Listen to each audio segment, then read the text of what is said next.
हुकूमत के सरप्राइजेस के हवाले से अवाम को बड़ा इंतजार था कि अब क्या सरप्राइज आएगा। हुकूमत का सरप्राइज नहीं आया, एमक्यूएम ने सरप्राइज कर दिया कि अभी तक की खबरों के मुताबिक वो पीपल्स पार्टी के साथ जा मिले हैं।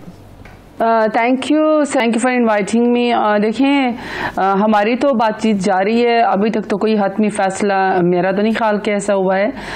हमारे एलाइज हैं, वो तफज़ात हैं कुछ उनके, लेकिन ये कि उसको दूर करने की कोशिश कर रहे हैं। और जो अपने एजेंडे पे जो मैं समझती हूँ पॉलिटिकल पार्टीज़ अपने लिए हिस्सा मांगती हैं, स्पेस मांगती हैं, वो नेगोशिएशंस चलती रहती हैं। पॉलिटिकल पार्टीज़ में ये बातचीत होती रहती हैं। जहाँ तक पीपल्स पार्टी की बात है या किसी और की बात है, क्लेम तो फिर वो पीएमएलएन ने और पीपल्स पार्टी ने काफ लिख के भी किए थे, लेकिन वहाँ उनको मुंह की खानी पड़ी। अभी वो कशकोल लेके घूम रहे हैं कि शायद कोई उनको और वोट मिल जाए, लेकिन वो तो उनको वोट नहीं मिलने वाला। तो जहाँ तक मैं समझती हूँ कि अभी तो वोट ऑफ कॉन्फिडेंस के लिए, वोट ऑफ नो कॉन्फिडेंस के लिए भी तो काफ़ी टाइम पड़ा है। ये आखिरी दिन तक जो ये दरवाजे खुले रहते हैं बातचीत के भी, नेगोशिएशंस के भी। मेरा ख्याल है कि अभी तो ऐसी कोई बात नहीं। और लूप में हमारे जो सीनियर वो हैं, सेकेंड ईयर लीडरशिप है, असद उमर साहब जो हैं हमारे सेक्रेटरी जनरल है पार्टी के, शफकत महमूद साहब है, खटक साहब हैं, वो बड़ी ज़बरदस्त बातचीत कर रहे हैं। तो अगर ऐसा ना होता तो फिर अभी आपके सामने होता कि काफ लीग हमारे साथ ना बैठ जाती और हमारे अपने जो मुनहरिफ अरकान थे जिसकी बोलियां लगाने की कोशिश की गई, जो सिंध हाउस में एक मंडी जो है वह बकरा मंडी लगाई गई, उसमें भी बहुत सारे लोग वापसी की बातचीत जो है वो असद उमर साहब के साथ कर रहे हैं। तो मैं समझती हूँ सियासत में अभी कोई ऐसे कोई हतमी फैसले नहीं हुए। असल जो इशू है या जो असल मकसद है उसको समझने की ज़रूरत है कि एक बैरूनी साजिश हो रही है पाकिस्तान के खिलाफ, सिर्फ प्राइम मिनिस्टर इमरान खान के खिलाफ नहीं, स्टेट के खिलाफ हो रही है। और बैरूनी साजिश में जो है वो पैसे भी दिए गए, मिर जाफर और मिर सादिक जैसे गद्दारों के यहाँ पे नाम भी हैं, वो मोहरे भी बने हुए हैं। और मैं समझती हूँ कि उसमें जो पीडीएम के बड़े बड़े लीडरान हैं उनको पता है, लेकिन अनजाने में जो उनके एमएनएज हैं या बाकी लोग हैं उनको सेकेंड ईयर लीडरशिप को नहीं पता। मुझे यकीन है कि जैसे उनको इस बैरूनी साजिश का पता लगेगा वो अपनी पार्टी का हिस्सा इसलिए नहीं बनेंगे कि देखें, हमारी सबसे बड़ा मनसब जिसको अदालत उज़्मा बोलते हैं, सुप्रीम कोर्ट बोलते हैं, प्राइम मिनिस्टर साहब ने, हमारी पार्टी ने आज असद उमर साहब ने आपके सामने मीडिया के सामने कहा कि सबसे आला मनसब है। हम वो डॉक्यूमेंट देने को तैयार है कि अदम एतमाद से पहले एक स्टेट को खत लिखा जाता है, डॉक्यूमेंट दिया जाता है, थ्रेट किया जाता है कि आपकी जारी बात और इसके कॉन्सिक्वेंसेज है कि आपकी आजाद फॉरेन पॉलिसी है। अगर आपने हमारी बात ना मानी तो आपके खिलाफ अदम एतमाद आएगा, बाकायदा कैटेगोरिकली उसमें लिखा गया है। तो मैं समझती हूँ कि चाहे एमक्यूएम है या चाहे हमारी अपनी पार्टी के लोग हैं या इवन पीडीएम के सरबराहों के अलावा जो उनकी पार्टी के लोग हैं, उनको नहीं पता कि बैरूनी साजिश में यहाँ पे मिर जाफर और मिर सादिक जो है वो लोगों के ज़मीर खरीदने की कोशिश करें और वो स्टेट के खिलाफ जा रहे हैं। तो जैसे ही उनको पता चलेगा, मेरा ख्याल है कि वोट ऑफ नो कॉन्फिडेंस तक मजीद चीजें जो है वो क्लियर हो जाएंगी और उनके अपने लोग भी उनका साथ नहीं देंगे। ठीक है साहब, अभी तो मैं मुत्तहिदा कौमी मूवमेंट के बारे में बात करना चाह रही थी, मगर चलिए अच्छा हुआ आपने बैरूनी साजिश के एलिमेंट को सामने रख दिया हमारी गुफ्तगू में। अभी से कुछ देर पहले अब्बासी साहब ने, शायद खकान अब्बासी साहब ने बात की है, 75 साल गुजर गए, इन 75 सालों में किसी की हिम्मत नहीं हुई पाकिस्तान को धमकी देने की। अब ये कौन है जिसने धमकी दे दी? आ जाए ना पार्लियामेंट में, खत खोलें, सामने रखें, पूरी कौम के साथ, पूरी ऑपोजिशन भी आपके साथ खड़ी होगी। देखिए सरवत, बात यह कि XYZ जो भी पीडीएम के सरबराहान है, चाहे जिसका नाम भी आपने लिया है, जो कहता है कि 75 सालों में किसी की जरूरत नहीं हुई, तो 75 सालों में जरूरत तो किससे नहीं हुई कि आपको खत लिखे? क्योंकि एक फ़ोन कॉल पे वैसे ही पिछले हुक्मरान लेट जाते थे, चारों शान चेतो जाया करते थे, हुक्म बजा लाया करते थे। यहाँ तक कि हमारे जिस टेररिज्म में 80,000 लोग शहीद हुए, इंक्लूडिंग मेरा अपना भाई जो शहीद हुआ 21 साल का था, बमलात में शहीद हुआ है, किसके हाथों पे उसका खून जो है वो बंदा ढूंढे कि पराई वार में हम लोगों ने जंप लगा दी और वहां पे जरदारी साहब उठ के न्यूयॉर्क टाइम्स में सुबह जो एबटाबाद में वाकया हुआ, जो यहाँ पे उसामा बिन लादेन का पूरा ऑपरेशन हुआ, वो सुबह कहीं का कांग्रेचुलेट करें, कांग्रेचुलेशन दे के आओ, हमारे मुल्क के अंदर जो है वो हमला हुआ, आपने यहाँ से बंदा बरामद किया, उसको मारा, तो उसके लिए कांग्रेचुलेशन करें। ड्रोन अटैक्स के लिए आप उनको कह रहे हैं कि जी कोलेटरल डैमेज से मुझे कोई फर्क नहीं पड़ता, आपको कोई फर्क पड़ेगा। यहाँ क्या अमेरिकन के या कॉलिन पावल के या एम्बेसडर्स के या दूसरे मुल्कों के क्या क्या कॉलेज नहीं आती रही हैं यहाँ पे? क्या गिलानी का किरदार याद नहीं है? जरदारी का याद नहीं है क्या? इसका नवाज शरीफ का किरदार लोगों को याद नहीं है कि अपने पराई वार में जब जंग थी तो उसमें कोई कंटामिनेशन तक नहीं आती थी, वर्बल तरीके से किसी तरीके को कहा जाता था।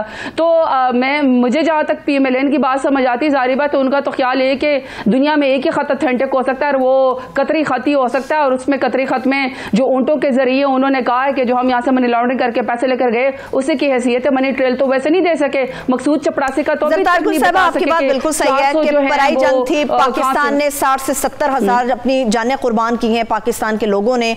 यहाँ पे हमने एक बहुत ही बुरा फेज था जिसको देखा, उसकी वजह ये थी कि पराई जंग में हम शामिल हुए थे।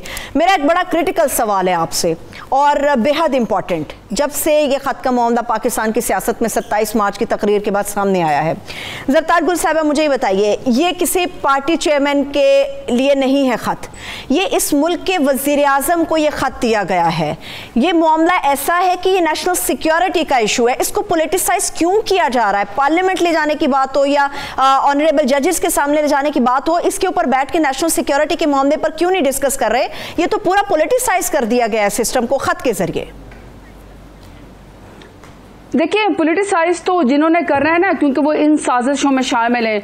क्या सारी दुनिया को नहीं पता कि जब जुल्फ़कार अली भुट्टो को शहीद किया गया था तो जो मौलाना मुफ्ती महमूद थे, जो मौलाना फजल रहमान के वालिद मोहतरम थे, उन्होंने इसके बाद कहा था, उनकी फांसी के बाद उन्होंने कहा था कि हमें तो ये पता ही नहीं था कि ये बैरूनी साजिश जो है वो भी है। तो आज उन्हीं का बेटा फजल रहमान जो है वो इसी साजिश का हिस्सा है। जिस तरीके से वो लोगों को पर फतवे लगा रहा है, ललकार रहा है, तो जाहिर बात है वो तो सियासी मामला लगाने की कोशिश कर रहे हैं। सारी दुनिया को पता है। आज राना सनाउल्लाह क्या प्रेस कॉन्फ्रेंस देखें, उतरे हुए मुंह के साथ क्या उसके अल्फाज नहीं, उसने कहा है कि मैं इंटरनेशनल एस्टेब्लिशमेंट के नवाज शरीफ से मुलाकातों को रद्द नहीं कर सकता। क्या सारी दुनिया को पता नहीं है कि मैं अहमदुल्ला मोहिब के साथ जब वो पाकिस्तान को गालियां देकर गया तो आपने उसके साथ मुलाकातें की, और आप इसके ऊपर क्या सारी दुनिया को नहीं पता कि आप बैरूनी ताकतों के एम्बेसडर से मिलते रहे? किस कैपेसिटी में मिलते रहे, किस कैपेसिटी में? तो वो तो सियासी इसको बनाएंगे, लेकिन असल बात यह कि कौम के सामने ये चेहरे अया होने चाहिए। जहां तक आपने नेशनल सिक्योरिटी की बात की, सरवत ये बिल्कुल कंसिडरेशन के अंदर है। मैं अभी थोड़ी देर पहले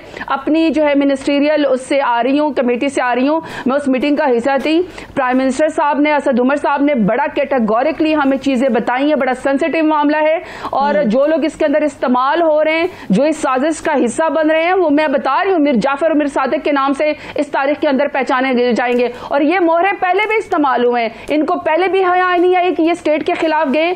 सबसे बड़ी बात दलील हमारी देखिए कि हम खुद कह रहे हैं कि हम इसको जो सबसे आला मनसब है सुप्रीम कोर्ट, उनको आगे को देने को तैयार है। जहां तक सिक्योरिटी का इशू है, ये भी बात जरिए डिस्कशन आई है। मैं उसके आपको एग्जांपल देती हूँ। खालिद मकसी साहब आज प्रोबेबली आज ही था, पीपल्स पार्टी के साथ जो है वो प्रेस कॉन्फ्रेंस कर रहे थे। जैसे ही असद उमर साहब ने ये बात कही कि हम आला अदालत को ये डॉक्यूमेंट जो पाकिस्तान को थ्रेट किया गया है, धमकी दी गई और अदम एतमाद उसका हिस्सा था, तो अगर हम वो दिखा रहे हैं तो कहते हैं फौरन असद उमर साहब ने बताया कि उनको कॉल आई है कि भाई हम किसी बैरूनी साजिश का हिस्सा नहीं बन सकते, हमें बुलाया जाए, हमें कॉन्फिडेंस में लिया जाए। तो ये बात अंडर कंसिडरेशन है, इस बात को हम रद्द नहीं करें और हम ये लोगों को कॉन्फिडेंस में लेकर, और वो पहले मैंने आपको सरवत बता दिया है कि बहुत सारे PMLN के PDM के नीचे वाले लीडरशिप जो है, सेकंड थर्ड टीयरशिप जो है, उनको बातों का नहीं पता, क्योंकि वहां पे बादशाहत है, वहां रॉयल्टी है। लेकिन जरतार गुल साहिबा देखिए, ये जो खत है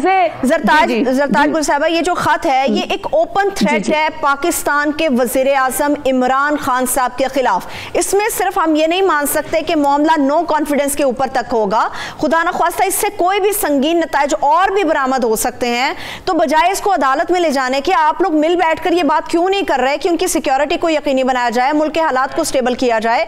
ये एक बहुत बड़ा ओपन थ्रेट है, इसको इतना लाइटली क्यों लिया जा रहा है?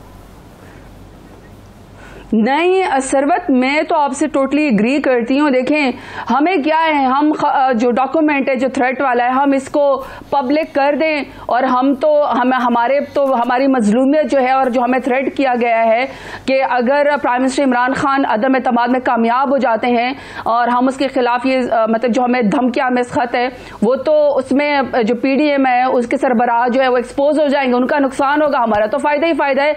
लेकिन हम क्यों नहीं इसको पब्लिक कर रहे डॉक्यूमेंट को एक सीक्रेट डॉक्यूमेंट है जिसमें मुल्क को धमकी दी गई है और कहा गया है कि मुल्क को नताइज भुगतना पड़ेंगे।